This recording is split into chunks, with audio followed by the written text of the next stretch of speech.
So I'm really honored to be in this space with you to talk about something that's really near and dear to my heart that I believe because of the work that we all do and have done across the state, it's also near and dear to your heart. And that is serving children that find themselves involved in cross-system involvement as it relates to our juvenile justice system and our child welfare system, right? When we talk about lived experience families and we talk about juvenile justice, this organization in my role is a perfect example of what can happen when a court administrator, a superintendent of a detention facility decide to invest in someone that is a lived experience person. I would not be standing in this room with you today had I not had someone in those spaces who makes decisions about what's best for serving youth and families invest in me when I came to the table and said, I have a young son that's involved in the system. He's been involved in this system. I don't understand this system. The system isn't working. Has it worked? It's failing my family and many families like my own. And I'm asking for support. And with that came with it an opportunity for me to be able to say, how do we best engage families? But most importantly, how do we serve our youth and that our youth don't return back into the system? And so that was really because a seed was planted and a system person who had the ability to make sound decisions and choices decided that they were going to invest in me. So because of that investment, it led to me developing a nonprofit organization that really supporting young people that find themselves in our system, right? So I just want to say thank you to that, because I think this is why I am in front of you today, is because my ask will always be, how do we find opportunities to invest in lived experience people? How do we make sure that their stories are heard? And how do we make sure that they are collaborators and partners when we talk about reforming and supporting the system that we now have? So there is an image in front of you that I want you to take a look at. This image is a perfect example of when we think, and I would like to think, when we think about children. And these are children that I've had the opportunity to get to know. These children happen to be children that represent my son and people in the community. These are your children as well, right? And so when you look at this image, what comes to mind? So just yell out some of the things that you see when you looked at this image. Joy. Joy.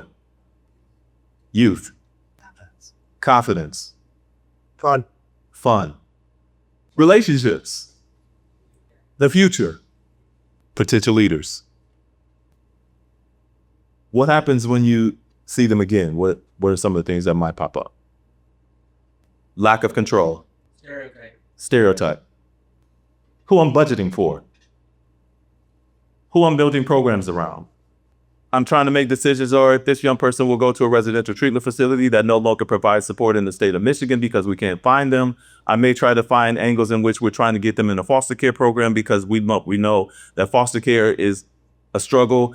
It may be difficult to connect them to community mental health resources because they're also are struggling in that space.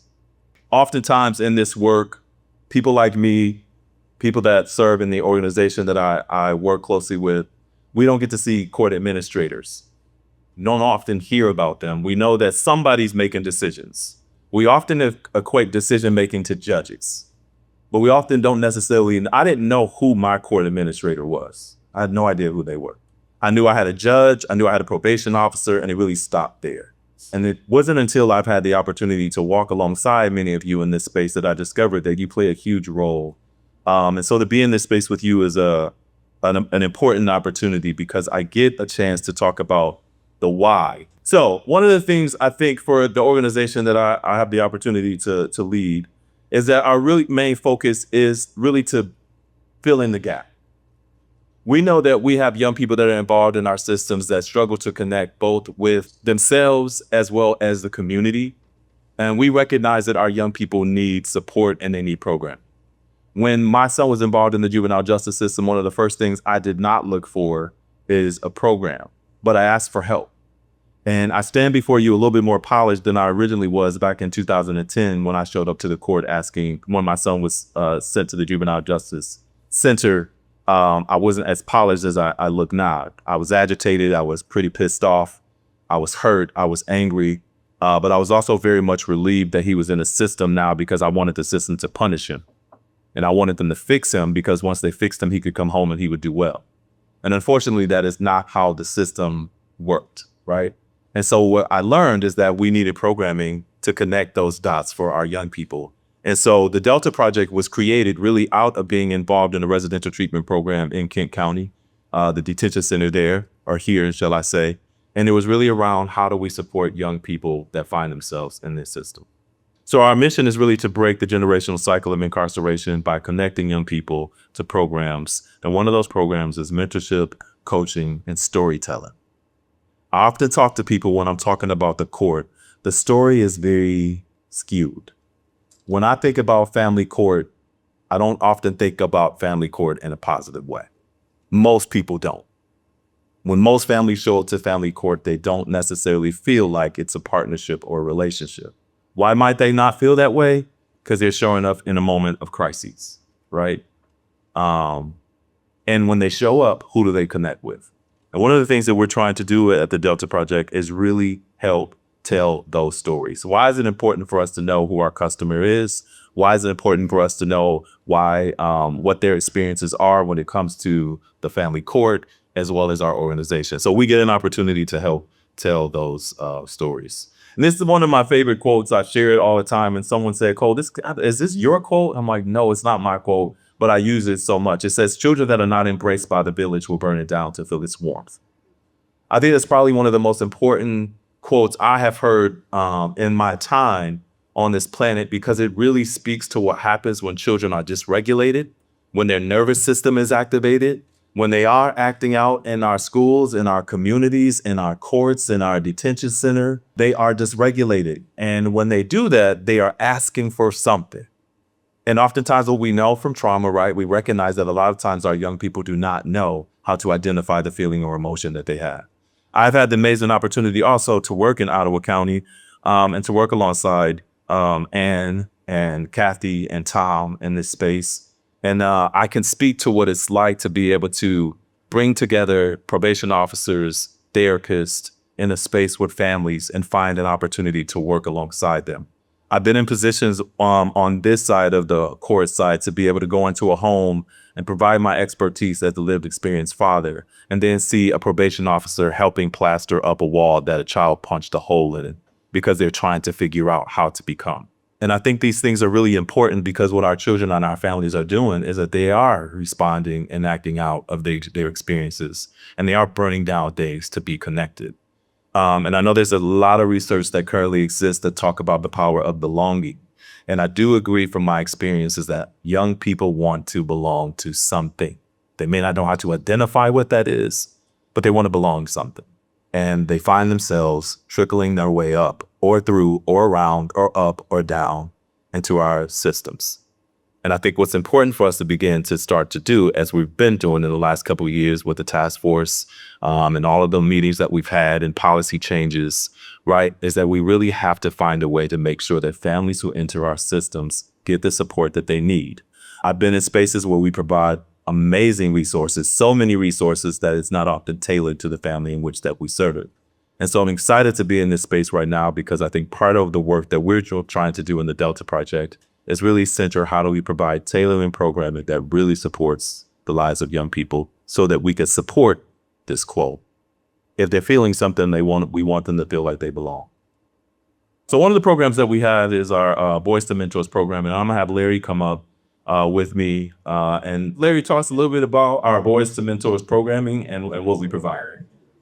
All right. Nice to meet you. All right. So the Boys to Mentor program, reaching out through lived experiences. I have groups at schools, certain schools that we deal with, and I also have one-on-ones, kids that I mentor, like all through the week. So basically, we're in a space where we're hoping that we can build the boys into becoming mentors like me. So like I get one-on-one. So what I go to their house, we go places sometimes, or we just kick it like we build trust with each other. When he was showing the pictures earlier, as far as he was asking what do we see once they put the blues on, like I seen myself because I grew up in the juvenile system. I grew up in the detention.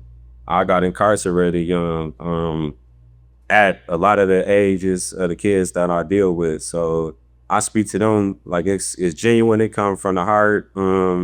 Try to keep them from going down the path that I went. Try to be another voice in their ear of you can do it.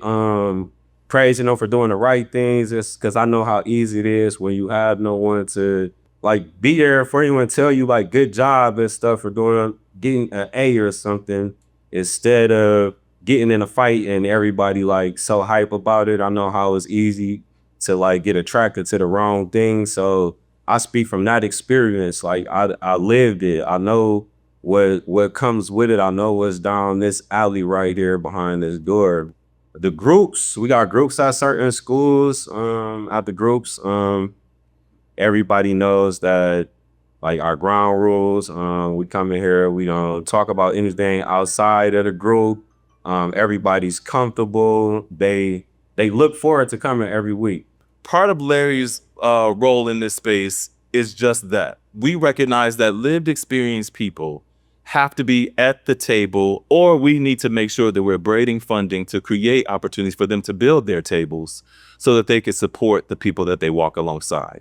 I get the opportunity to play both sides, right? I'm now a professional, but also I'm a lived experience person navigating these spaces. And I can show up and have a conversation with the family in a different way than somebody else can. And part of what is important for Larry and the work that he does is just that, proximity. I can show up, me and Larry can show up. They're more than likely going to connect with Larry before they connect with me. I'm now the unk, the OG, I think it's the gray beard that's throwing them off. But it's my positioning that makes a difference. But most importantly, it's Larry's position that makes a difference. And so for me, this example that I'm trying to explore here is that we have to begin to reimagine when we think about mentorship, how do we support young people becoming the mentor as well? Because what we do know is that when a young person sees another young person that's a mentor, they're more inclined to connect with them. And again, many of the young people that I've served and walked alongside, when we talk about the conditions of their probation, one of the things that we say to them is that you cannot hang out with other people that you happen to have a relationship with, that are friends, that live in your neighborhood who have some of the same challenges that you have, right? And so the idea is we want to bake into this, well, if they can't hang out with this guy anymore, who can they connect with that's similar to them that they could explore? And oftentimes that is a mentor. And so what we're saying is that we don't just want any mentor. We want a mentor with some lived experience who can speak to that journey that they have. So one of the things I think is important to talk about is that our North Star to this work is, how do I become something I don't see?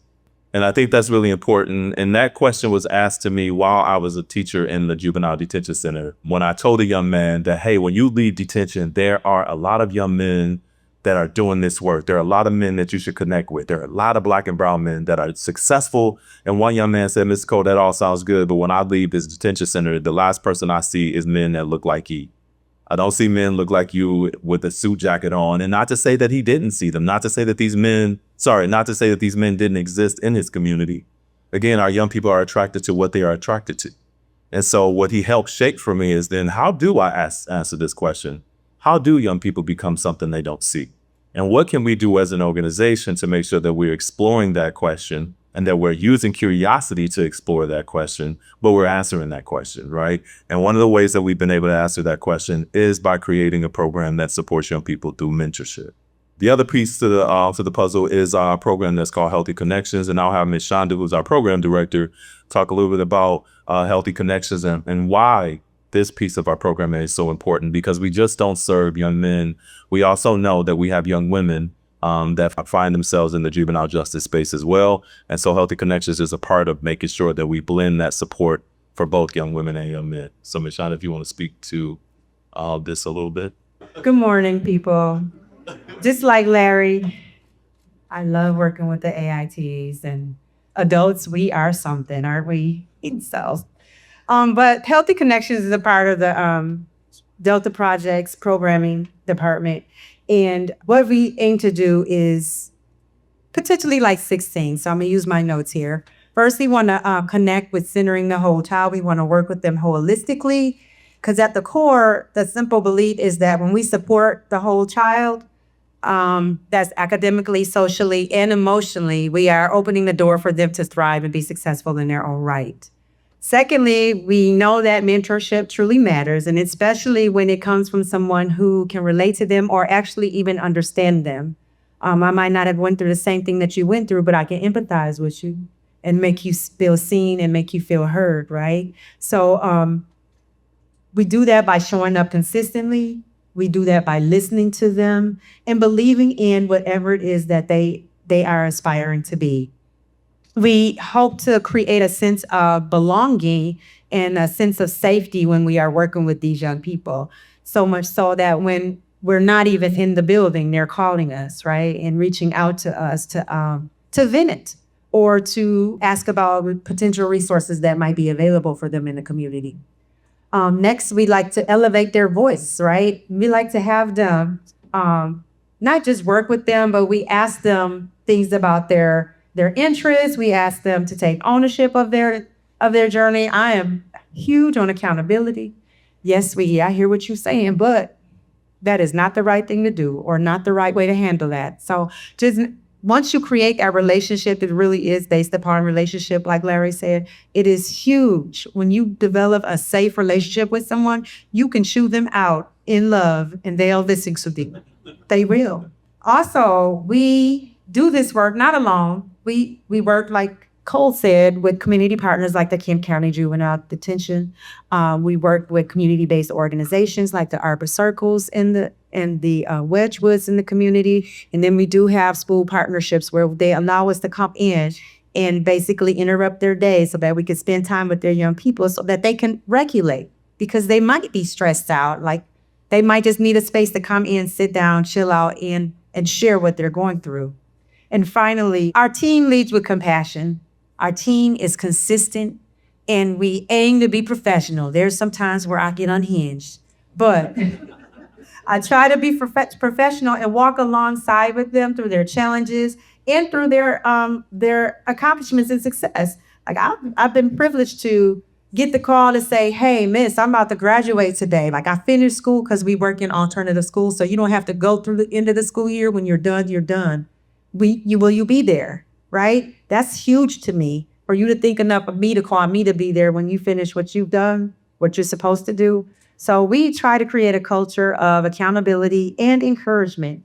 And then finally, we intentionally focus on removing barriers and expanded access for these young people who are historically been underserved. So we know that every person deserves a fair chance to succeed, and we are the ones that are committing ourselves, our time, our energy, and our efforts to make sure that they do succeed in the way that they want to succeed, not how we think they should be successful. It's based upon what they want for themselves. So thank you. Thank you, Ms. Shonda. And last but not least, and the heart of the work for me too, is supporting young fathers. And I'm gonna have Nick join us. And I think what's really important when I think about young fathers, we don't often talk about young fathers that find themselves involved in the juvenile justice system. We don't think or talk about young fathers that find themselves in the child welfare system. We talk about parents that are in those systems, but we often don't talk about the idea that a young man might become a father while he's involved in a residential treatment program and go away for a home visit. We don't talk about the idea that we may have a young man in our system and not have access to his child because the way the facilities are set up, right? You have to be 18. And here we have or 18 years old or older for you to be able to visit a young person that's in a facility. And what we're learning and seeing, although these numbers are small, we are seeing young men that happen to become fathers while they are in a facility, and then they return home. And oftentimes the other part of what we're seeing is that these young men are seeing their children sometimes for the first time in the courtroom when they're showing up and they happen to look behind to see what family member or community member was there to see them. And so I think it's really important to recognize that young fathers are involved in our system too. And I know it to be true simply because in my classroom, I asked 24 young men about their fathers. And we talked about fathers being incarcerated. 17 of those 24 young men I spoke with said that I had a dad that was incarcerated. When I asked them if they were fathers, we started to get answers. And what we started to hear is that I don't want to tell my PO that I am a father because I could get in trouble. They believed, right? There's all these misconceptions and ideas around if I tell anybody, this might happen to me, right? And so I'm gonna have Nick come up because Nick and I had an opportunity to meet when he was a young father. And this piece of the the puzzle is really important and near to dear to me because we also are talking about children. So we're not just talking about dads, but we're talking about dads who have children. And then we want to talk about the cycle of incarceration. We have to be talking about dads as well. So I'm going to have Nick talk a little bit about the work that he does with the Delta Project and supporting fathers, and then have him share a little bit of his journey of work. I'm Nick Wisdeen. I am a father of 3. I am a formerly justice involved youth. I am a former participant of the Delta Project itself. When I was just a teen, I was incarcerated at the juvenile detention facility here in Kent County. I had the pleasure of meeting Cole. And upon my release, I was actually introduced to the Young Father program initially, and I attended, I completed, and now I'm here actually as a mentor for the program itself. A little bit more about what we're doing and what we're focused on moving towards, I would personally say is group involvement, community involvement, connecting these young men to resources, and also influencing them to make the decisions that are going to keep their family moving in the right direction. I personally have lived experience, as I kind of explained. I was a young father. I had my first child at 16 and another at 18. I've been involved in the community in multiple different spaces, such as working with the unhoused youth, working with unhoused men, and most importantly, being involved inside of the judicial system in terms of custody and also involvement with my own, personal issues. That being said, I think that the lived experience matter of the work that I get to do with the Delta Project is so important because, as Ms. Shonda stated, I have been there. I have a bit of an understanding of what some of these young men have gone through because I truly lived it, and I have that ability to connect with them in a different way.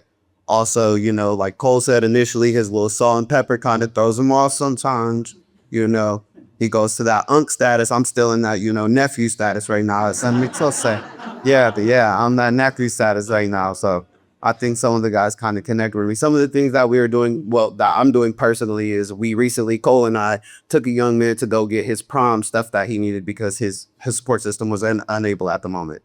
He just needed that ride there, that support to pick out that outfit. Because if you all look over at Cole, this is a very dapper man. Okay, he can give us all a little lesson on dresses sometime. That was pretty slick. But throughout this work, I've even got to connect with some dads who just need that push, who don't have the knowledge of what is available to them. I personally went through a very long trial of trying to get in custody of my children. I've probably interacted with some of you and we don't even know it. I did my whole custody case at 17th Circuit Court, and it was a tremendous experience. It was very hard. But now I have that knowledge to be able to provide to these young men. And it's unreal. It's something that some of them may not have in their younger life. It's something that they may not even get to see in their older life since they didn't come to this program, if they didn't need someone like Cole, if I didn't need someone like Cole, And I'm just very glad to be a part of it. I'm very glad to share with you guys. And I'm also excited to see you guys in passing while we're working with these dads and potentially putting them in some of your spaces. Thank you. Good job, y'all.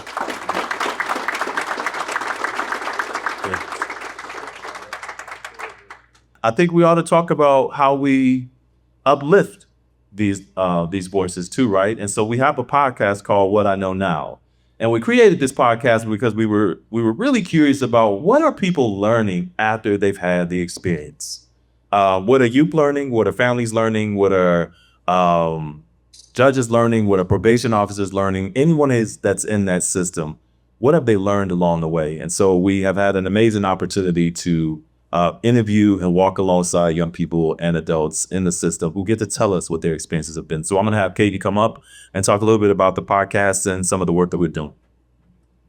Okay, we've been very fortunate from about 2023 is when we really started doing this podcast. And the best part about a show like What I Know Now is you actually get to see perception change happen in real time. Cole,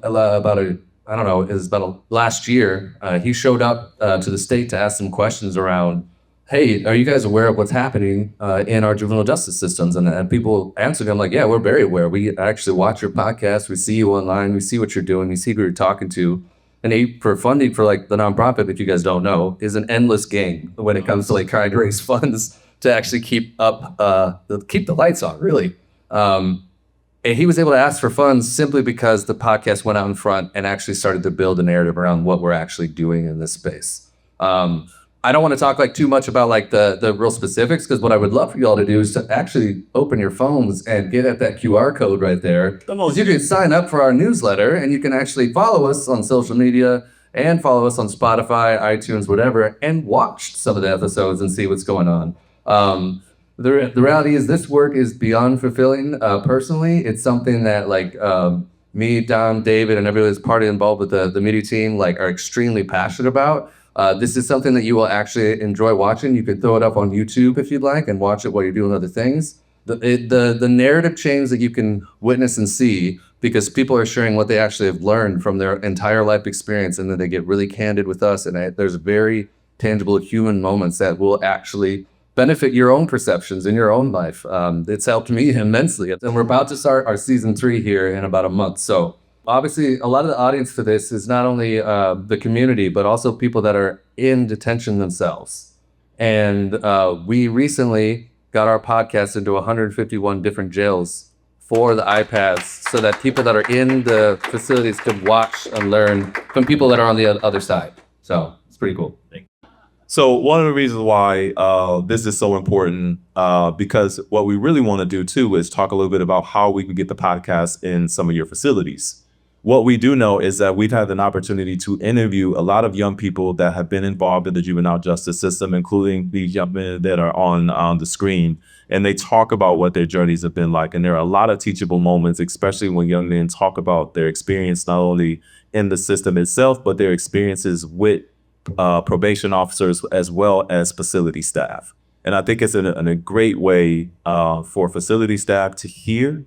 And again, this is not a podcast that's bashing anyone that's doing the work. What this is an opportunity for us to learn and grow. And so we get a chance to really hear from lived experience people, which I know for a fact is very difficult to do in terms of connecting with lived experience people and making sure we tell their stories. So we get an opportunity to tell their stories, and I hope that you get the opportunity to join us as we continue to do that work. Here is just a graphic that shows some of the young people that we get a chance to serve.